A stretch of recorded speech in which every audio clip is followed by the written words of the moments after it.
हमर वालों के सेवक गायक अरुण अलबेला रउआ लोग के समक्ष आज बड़े ही सुंदर गीत की जौना गीत के बिना भगवती के दुर्गा के भवानी के पूजा अधूरा रहेला। देवी पचरा के आज मानर भजन लेके हम आइल बानी जौना में साज पर संगत कर रहल बानी सरोज साथी जी बेंजू पर बानी। माँ मनसा स्टूडियो में रिकॉर्ड हो रहा बा साथी म्यूजिक के बैनर तले और बहुत ही सुंदर कलाकार पखाउज पर दिघवारा रायपट्टी रंगलाल पासवान जी बानी।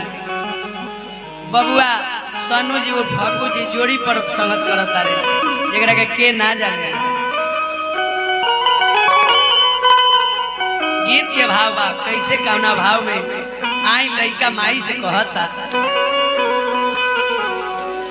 आरे कवना रे बन के आरे सिंह सह दुलवा आरे कवना बन के रे मोरावा। चला हो रंगलाल बाबू सरोज भाई हो तो चलो सावन के पूजाई आसिन के पूजाई चालू हो। अरे कवना बन के सिंह सह दुलावा कवना बन के रे मोरावा।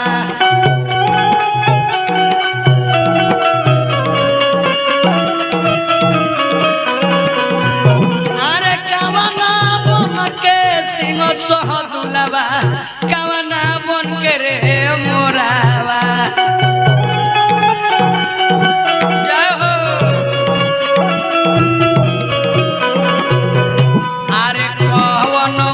मोरा आंगवा के पातर आंगा नर बहरली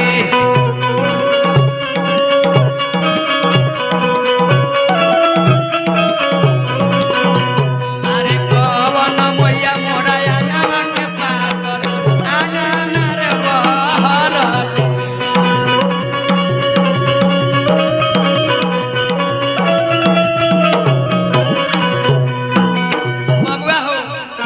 गीतवे में जवाब और सवाल होला कैसे कौना भाव में। अरे इरदा बन के सिंह सह दुलावा बिरदा बन के रे मोरावा।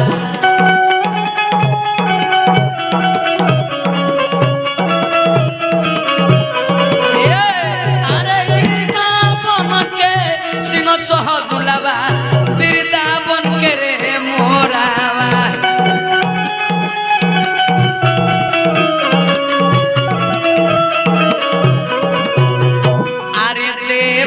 मैया मोरा आंगवा के पातर आंगा नर बहरली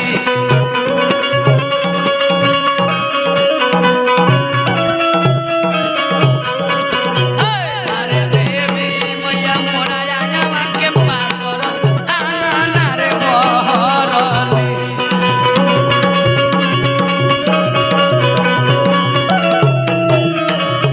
तब का होत बा गीत खातिर दियात बा कि गीत ऐसा बा कि जौना गीत के बिना माई के पूजा अधूरा रहेला। सेवक कहता रे अरे आंगना बहरलुए मैया मोरी दुआरा रे लगवलु।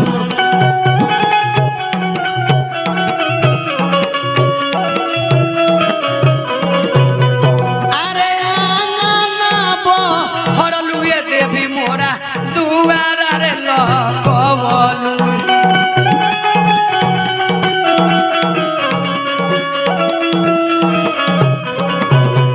ए बरहनिया ओठवलु हे मैया मगही रे ओ सारावा। जय हो रंगलाल बाबू ए सोना ए बरहनिया ओठवलु हे मैया मगही रे ओ सारावा।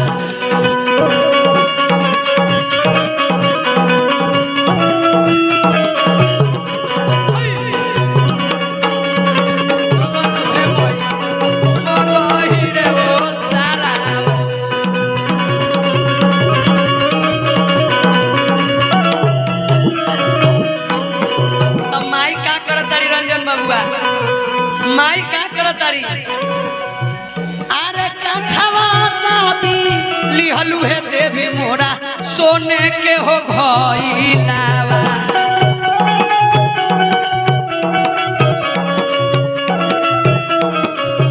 अरे कखवा भी लिहलू है देवी मोरा सोने के हो घइलावा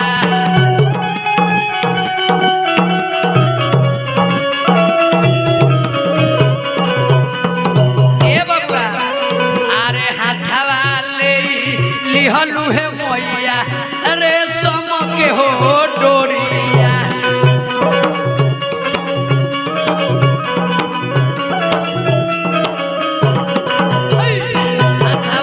लिहलू है मैया रे सम के हो डोरिया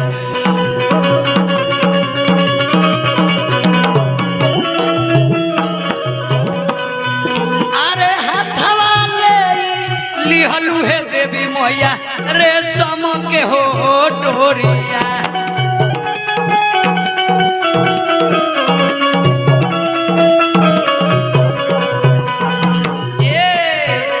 अरे चलिए तो भइलू है मैया जमुना हो किनारावा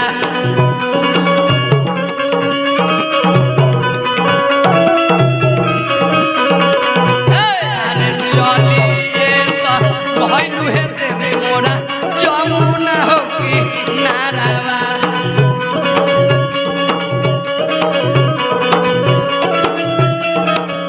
अरे चलिए तो भइलू है देवी मैया जमुना हो किनारावा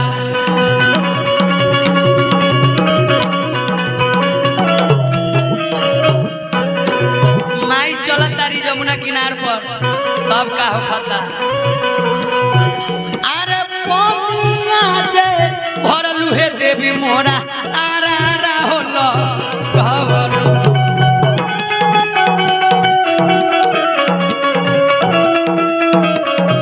अरे पनिया जे भरलू है देवी मोरा आरा रा हो चरहवलो